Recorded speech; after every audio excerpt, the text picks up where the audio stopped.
Today, we learn that it may become illegal to speak about Jesus in Israel. And another Canadian is beat up by the trans cult while police watch and some of them laugh. And of course, now country music is trans because I guess that's the country we live in. I'm Matt Odegaard, and this is Church Public.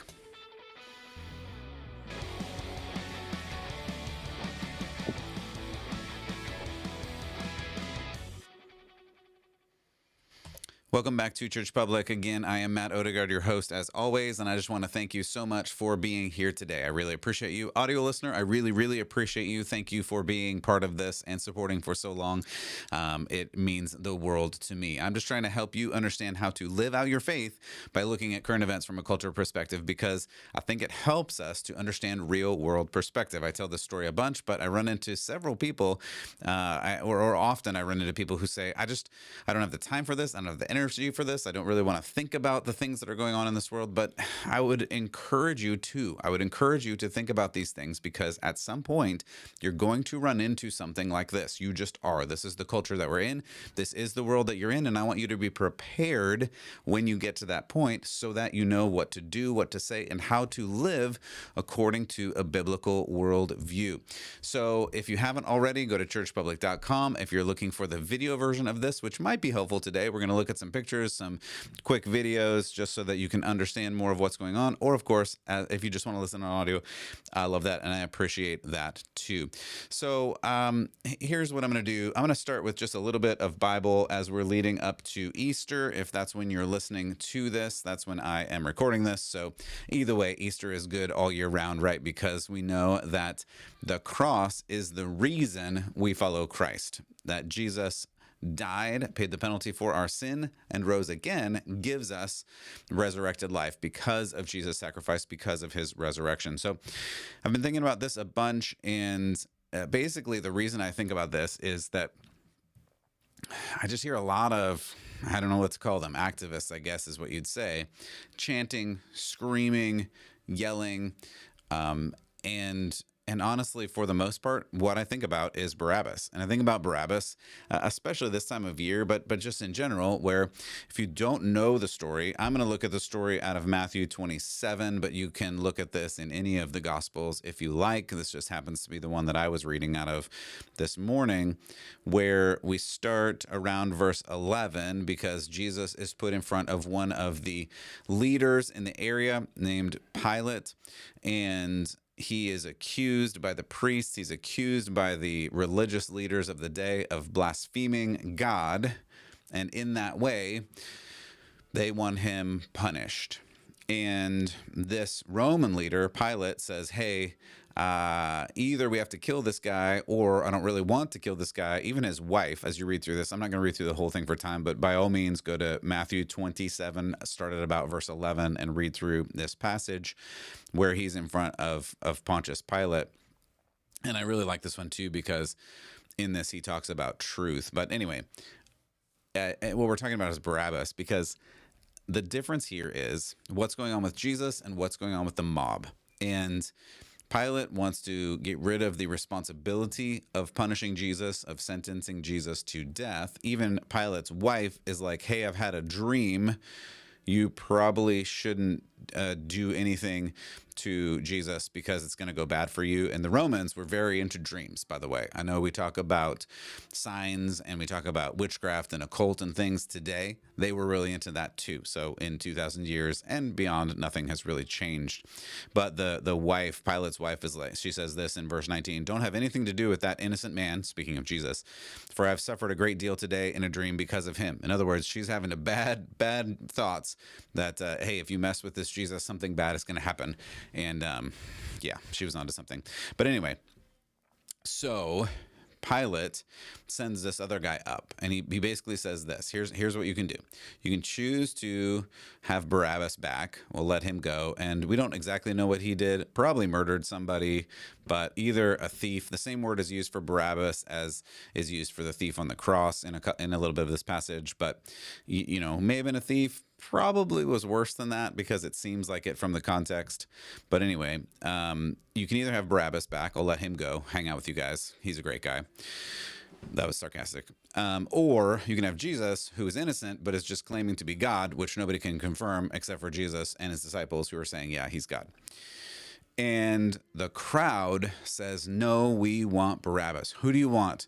The Pilate asks the crowd, the mob, and the mob says Barabbas. That's around verse 21. And it just goes bad from there. And you know the rest of the story. And the reality is, we know the rest of the story too. And that's what Easter is all about. We knew that Jesus had to die. We knew he had to be sacrificed. Jesus himself tells us in the Gospels, all of them, that he needs to go to the cross for you, for me. We read about that in Romans. We read about that on and on and on. God allowed this to happen. God orchestrated this to happen. However, it also tells us something about human nature in that when people get ginned up into a mob, when they do this, they make really bad choices and they are out for blood. And that's what I see in a lot of the culture today. I just see yelling, gnashing, wailing, saying, we want Barabbas. We don't want the truth. Get away from us with your truth. Get away from us with your God. Get away from us with your salvation. We just want what we want. And if that happens to be deadly, so be it. That's what I hear. And that's why this story I just think was interesting to me today. But on another note, let's get to some news. So here's what we got. We've got some interesting things going on in Israel. I don't have a clip on this, but I'll just read out of a little bit of a story for you. This is out of Newsmax. I think I've got this here. And two influential members of Israel's Knesset, their governing body, have introduced a bill to outlaw teaching the gospel of Jesus Christ in Israel, and the sentence for telling people about Jesus in Israel is going to be prison. Here's the reason I bring this story to you. I shouldn't even be laughing. It's terrible. This is in fact terrible. And by the way, I didn't even know this, right? So you learn something new every day. Israel already bans Christians from proselytizing. That means preaching to or telling people about Jesus for minors. It already does this. If you tell a minor, person under 18, a child, about Jesus in Israel, you can go to prison. Right now, that's already a thing. And these two leaders, religious leaders in Israel, say if you tell people about Jesus to anybody, you also should go to prison. So they've introduced this bill. It probably will pass. I mean, we'll see what happens. But the government in Israel is fairly liberal, fairly leftist at the moment. And likely this is what's going to have. So in the same place where Jesus was born and raised, died, buried, and rose again from the grave, as we've been talking about, we're going to have legislation making it illegal to talk about Jesus in this place. I just think it is fascinating that in 2,000 years we have come around full circle again.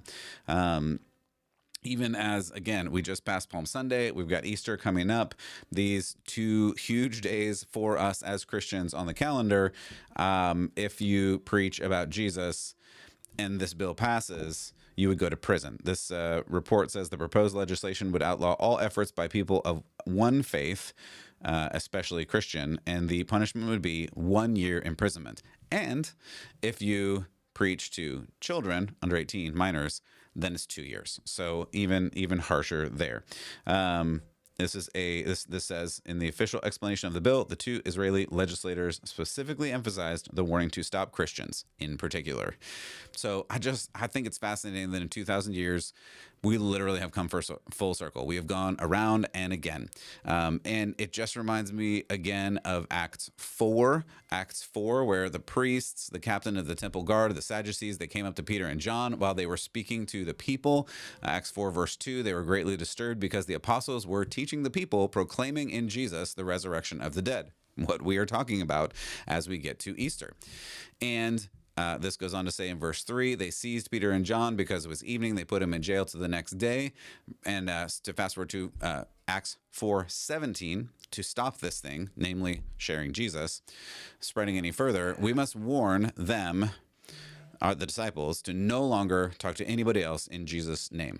And so verse 18, they called them in and commanded them to not speak or teach at all in the name of Jesus. Verse 19, Peter and John replied, which is right in God's eyes, to listen to you, the religious leaders, or to him, to God? You be the judge. As for us, we cannot help speaking about what we have seen and what we have heard. That is Acts 4:20. So I think it's very important. I think it's very important for us to read through the Bible. Acts is a great book to read. If you haven't made it through recently, I would highly recommend it because it talks about the way that after Jesus' death and resurrection, the church progressed specifically throughout the nation of Israel and beyond. I just think it's really important for us to understand that story and to live in that now, because very likely these same verses are going to be applicable in short order in Israel. Once again, you won't be allowed to say and preach Jesus' resurrection for fear of imprisonment, just like they did. Just saying, there is nothing new under the sun, as Solomon said. Meanwhile, in Canada, we have a man who was punched in the face and attacked by a man in a dress while police stood by and kind of laughed about it. Now, I had a clip of this, and unfortunately, I can't play it for you. You can go and look up the clip. I'm not even going to link it for you. You're going to have to search for it because the language is just so bad that I couldn't even clean it up because basically every single word was a bad word. But I think it's important to bring you this clip because I think it's important to understand what is going on when you say true things to this culture. And that's essentially what's going on here. A guy named Billboard Chris, he's knocked over for saying men are men. I'll actually show you, I've got a picture of the signs here and we'll reference these in a moment. But if you're not watching, one of the signs he had said, "Dad, noun, a human male who protects his kids from gender ideology." And the other sign, which he happened to be wearing at the time of this incident in Canada, was, "Children cannot consent to puberty blockers." Both of which are very true things. Of course, they're true things. Dads protect their children from all sorts of things, and they should. That is the dad's job, is to protect their children from these things. And children cannot consent to medical transition surgeries and medical procedures. They can't, and they shouldn't, and parents shouldn't be allowed to do this anyway. But this is the newest thing where we are just told it is unloving to not allow children to transition. So Billboard Chris is standing out here, and again, I couldn't play any of this audio for you, but I'll show you some pictures, and you can imagine in these pictures the words. You can imagine the words that are coming out of the other people's mouths. Now, if you're just watching, I'm sorry, if you're just listening, I'll explain for you here too. You can see Billboard Chris. He's got the billboard on. This is the Children Cannot Consent billboard that he's wearing, and he's talking to some people, and he's actually, again, I wish I could have played this audio and gotten rid of the other people saying the words, but I couldn't. So you're just gonna have to imagine or go look up this clip. So he's there talking about how children just cannot do this, and we need to stand and say true things, that men are men and women are women and children are children, and they can't change from a man to a woman. They can't change from a boy to a girl. That just is not possible, and we need to protect them because they're children. And you can't really see in the background here, but there's a few police officers in the background while this is going on. And that's an important part of this story. They're just standing there. There happens to be one that's in the background of this picture, who you'll notice in a few frames actually laughs at what happens to this gentleman named Billboard Chris. So this is just the first picture. It's just him talking to, I guess it's a reporter and some other people about why children cannot consent to puberty blockers, among other things. Then you have this other person, and I'm going to try to be gracious here, but it's clearly a man in a dress. And if I could play the audio for you, he's not even trying. I mean, it's a man. Yeah, that's all I can say about that, really. And all of the words that are coming out of his mouth are angry, bad words. I guess that's the best I can say. They're not great words.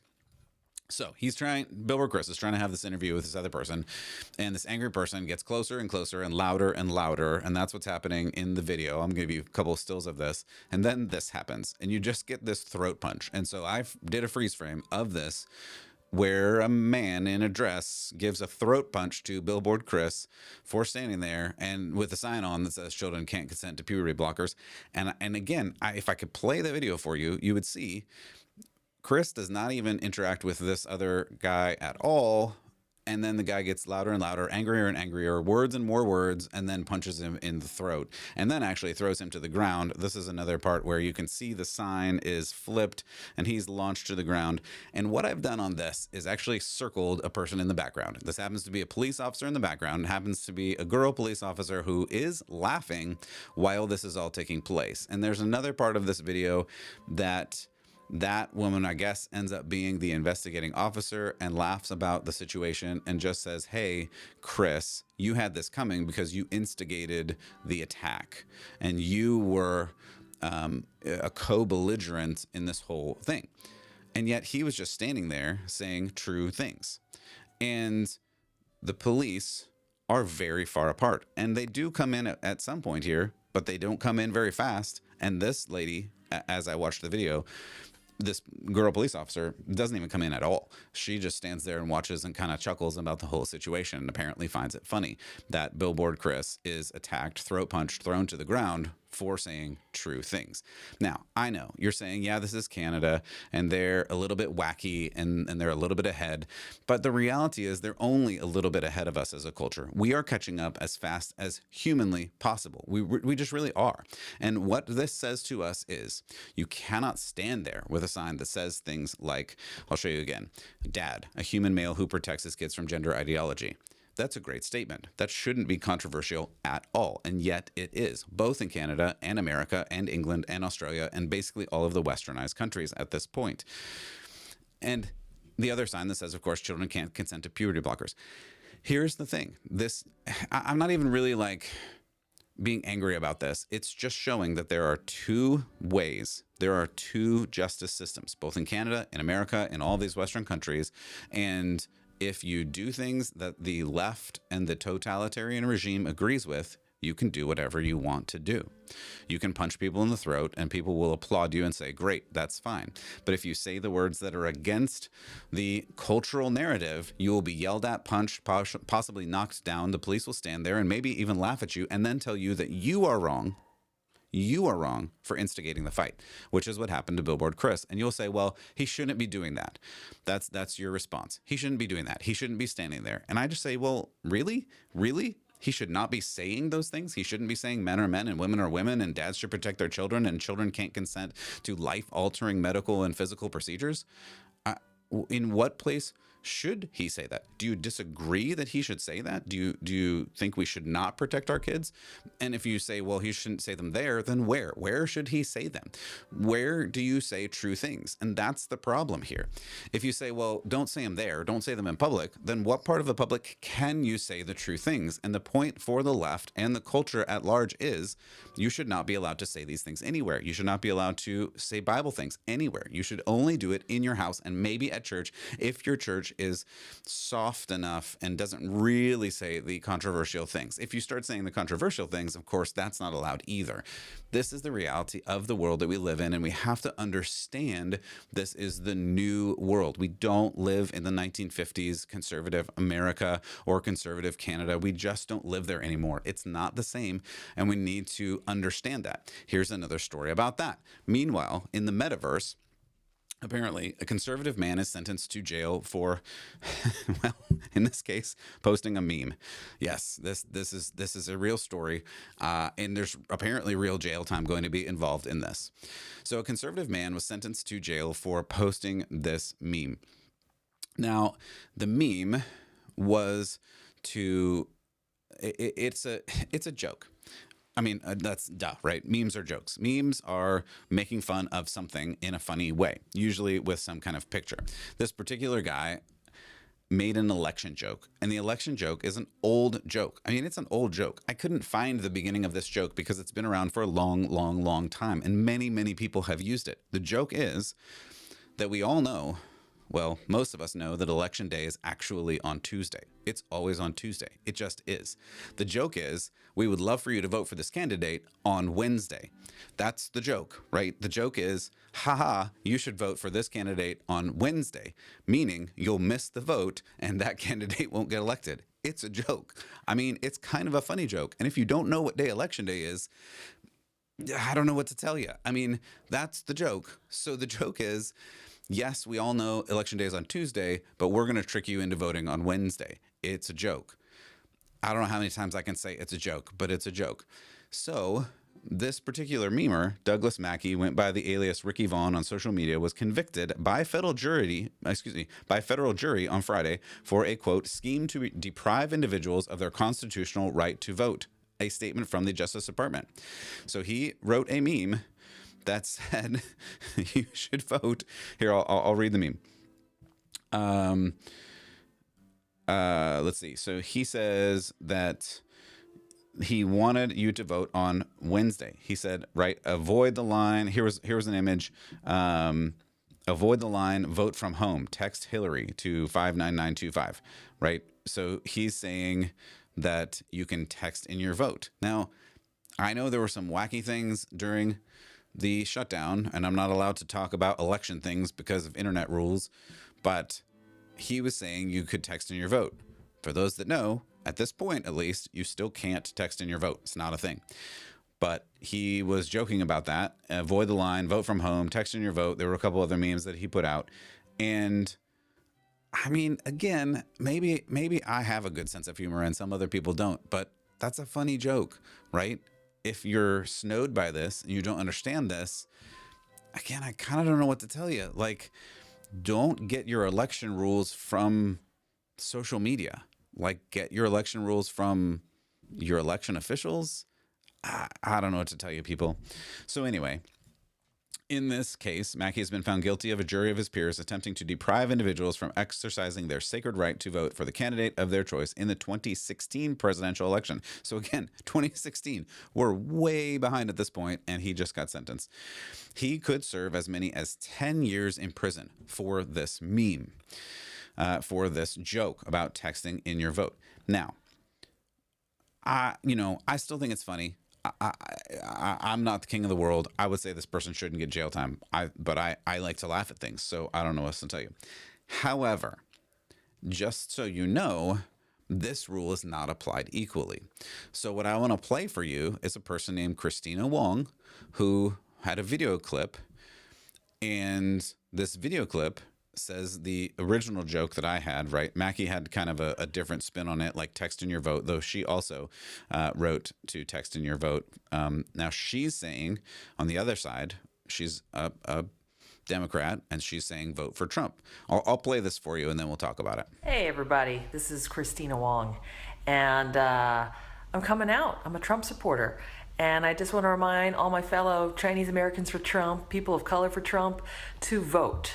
Vote for Trump on Wednesday, November 9th. Really important day. We're going to show this country who's boss, and that's our man, Donald Trump. So don't forget to vote Donald Trump on November 9th.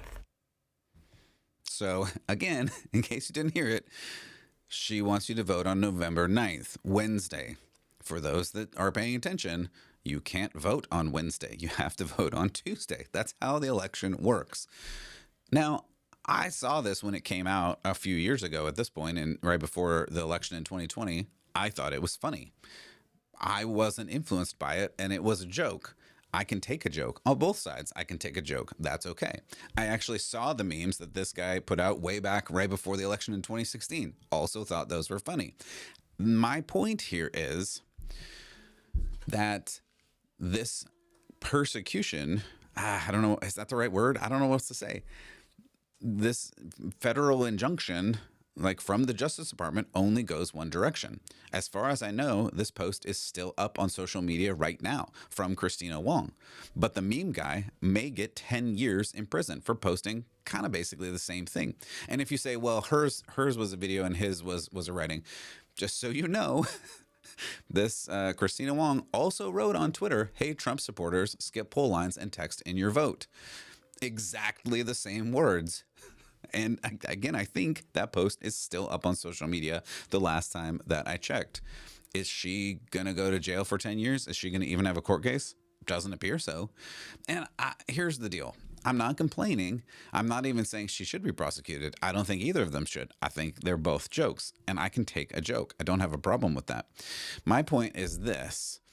This is the country that we're in now. We're not in a country with a nation of laws. We used to be. Justice used to be blind. I've talked about that a lot in the critical race theory segments and some other social justice segments, but we're not a nation of laws anymore. We are approaching or maybe in a totalitarian state that has two systems of justice, and this is an example.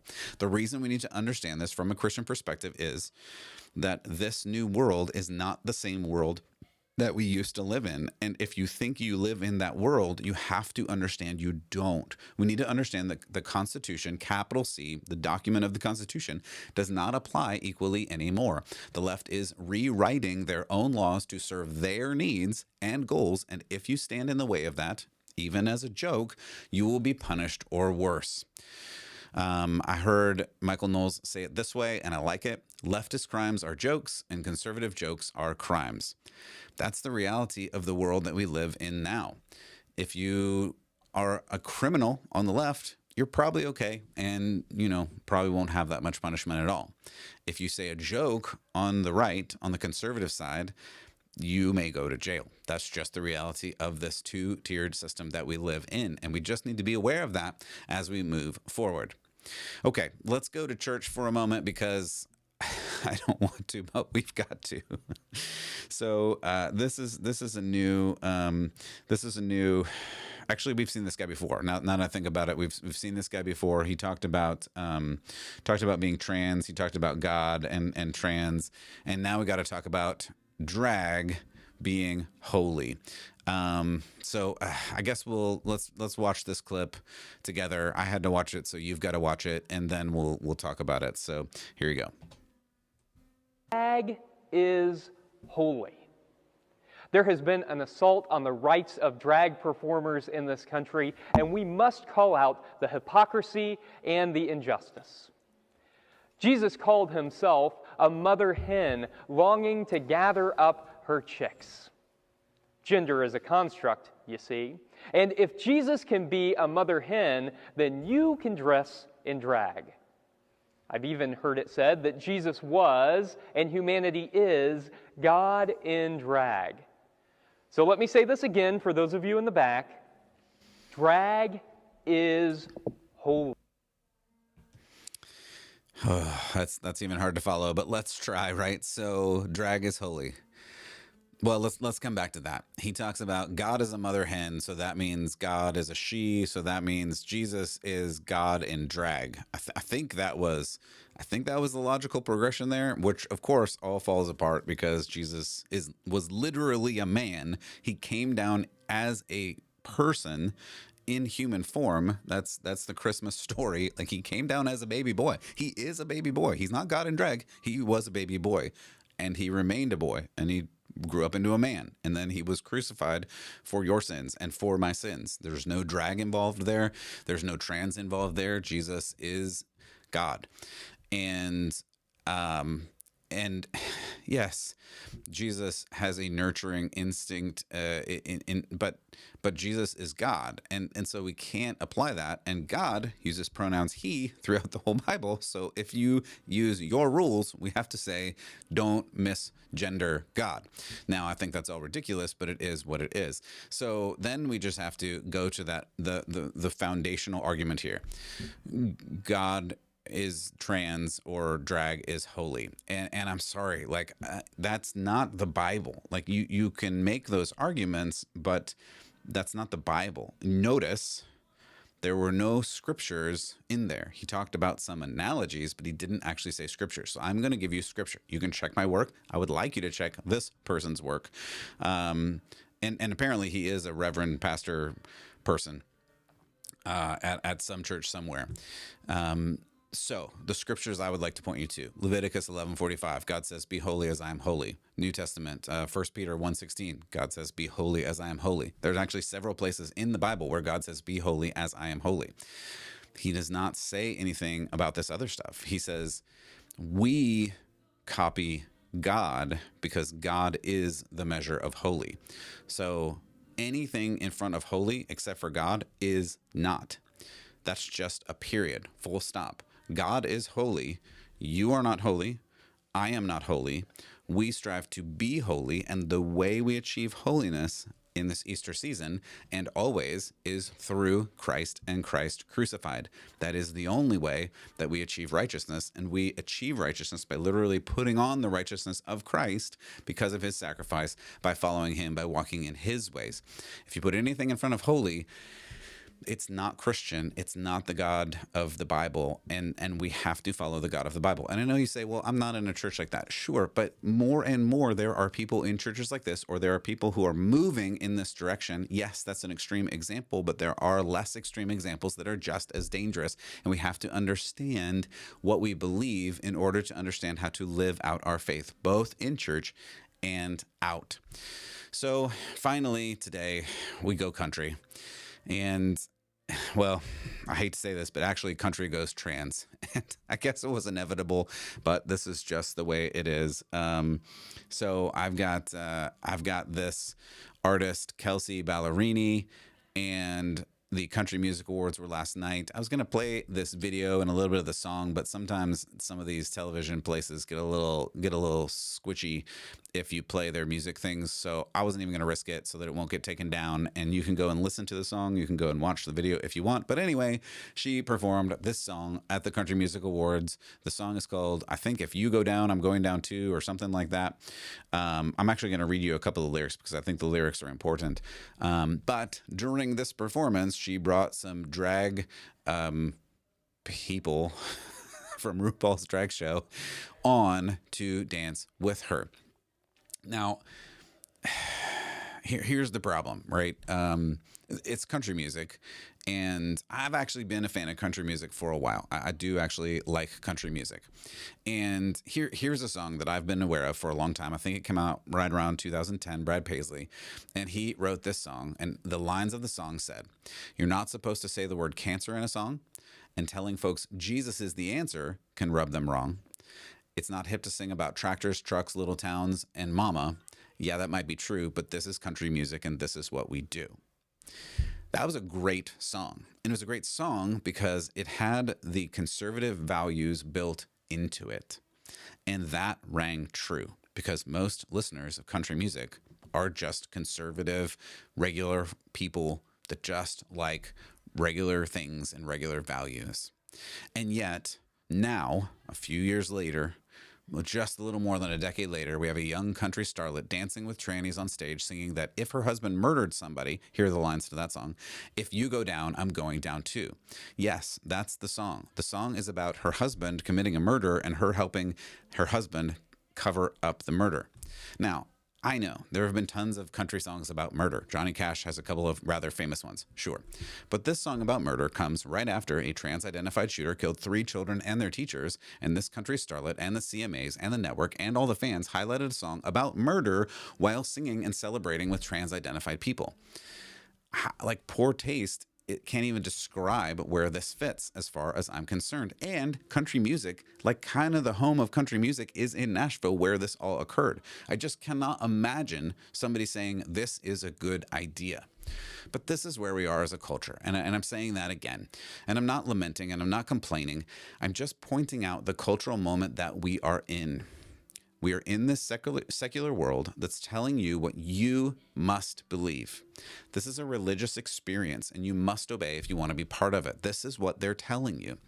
You can't hold traditional values. You can't hold traditional values on family, marriage, or even the definitions of man or woman. You are not allowed to do that. That ship has sailed. You, yes, you must agree with this or you will be silenced. You will be canceled or worse. I mean, this is kind of weird, but I even posted a picture of this whole country music experience. And for some weird reason, I could not post anything else for a couple of hours after. I still don't know exactly what happened, but it's kind of weird. I posted about this and then I got sort of locked out. I didn't get any notifications that I couldn't post. I didn't get any strikes against my account, at least not that I've seen so far. But I literally kept trying to post things and it like the part that said post was just grayed out. I just got shut out of my account for posting this. Probably, maybe, who knows? Because we don't know, because they're doing all of these things behind the curtain in secret as a tech apocalypse. But you just have to understand that this is the culture that we're in, and they don't want to hear these things because it is the truth, and they can't hear the truth. Just like we started with Barabbas in Jesus' story, when Jesus talks to Pilate and says, "I want to tell you about the truth," and Pilate goes, "Well, what is truth? I don't want to talk about truth. Let's just talk about something else." This culture does exactly the same thing. But here's the deal. We don't need to fear the left. We don't need to fear the ideology of those that would cancel us and maybe even beat us. Honestly, like we heard from Peter in Acts 4 at the beginning, we just have to preach Christ and Christ crucified, especially this week leading up to Easter. We need to know that just like Jesus and Peter and Paul and many others, they themselves tell us that we will be hated for presenting the truth of the gospel. They all were. We will be too. The truth that you and I need to be saved from God's wrath, from the only salvation that is through the sacrifice of Jesus Christ, our Lord. So I hope that you trust God. I hope that you follow him with all your heart and your soul and your mind and your strength. And as always, for Church Public, I'm Matt Odegaard. I hope that you will keep the faith.